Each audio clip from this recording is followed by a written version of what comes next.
মই যদি ঈশ্বৰ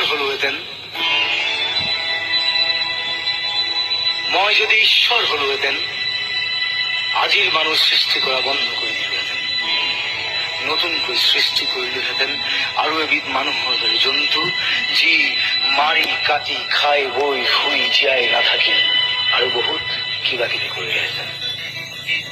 দিলোহেঁতেন এটা মস্তিষ্ক, যাৰ কাম চিন্তা কৰা শুদ্ধভাৱে, যি মস্তিষ্কত দৌৰিব অনুভূতি, আবেগ, উচ্চাকাংক্ষা আৰু দূৰদৰ্শনৰ অনিৰ্বাণ অশ্বমেধ ঘোঁৰা,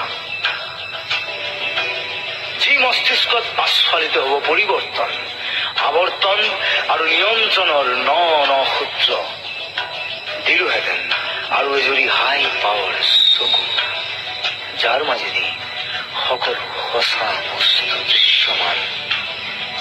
দিলোহেঁতেন দুখন এক্সট্ৰা কাণ, শুনিবলৈ সকলো অস্ফুট শব্দ, উশাহ নিশাহ, হুমুনিয়া, হতাশা আৰু সময়ৰ পদধ্বনি।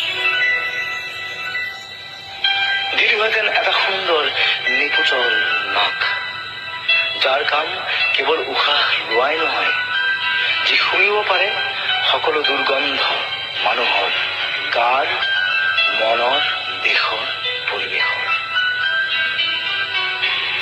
দিলোহেঁতেন এখন মুখ আৰু এটা ডিঙি, যাৰ শব্দই নমাব পাৰে ব্ৰহ্ম, ভেদিব পাৰে সকলো মিথ্যা আৰু অমানৱীয়তা। দিলোহেঁতেন এযোৰ বাহু, এহেজাৰ ভীমৰ শকতিৰে ভৰপূৰ, যি আঁজুৰিব পাৰে সকলো ভুল, সকলো দুষ্কৃতি।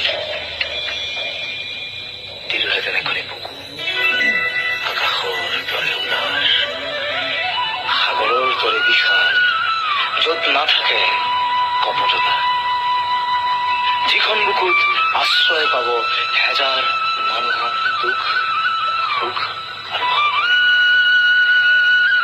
দিলোহেঁতেন এটা পেট, যি কেৱল খাবলৈ নিশিকি এৰিবলৈও শিকিব আনৰ বাবে। দিলোহেঁতেন এটা যৌনাংগ, য'ত কিল বিলাই ফুৰিব সহস্ৰ বুদ্ধৰ বীৰ্য।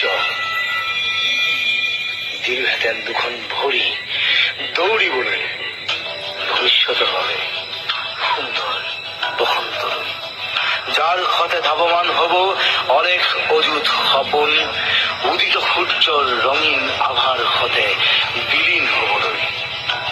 কিন্তু মই ঈশ্বৰ হব নোৱাৰো, সময় মই সীমাবদ্ধ নিজৰ মাজত জীৱনৰ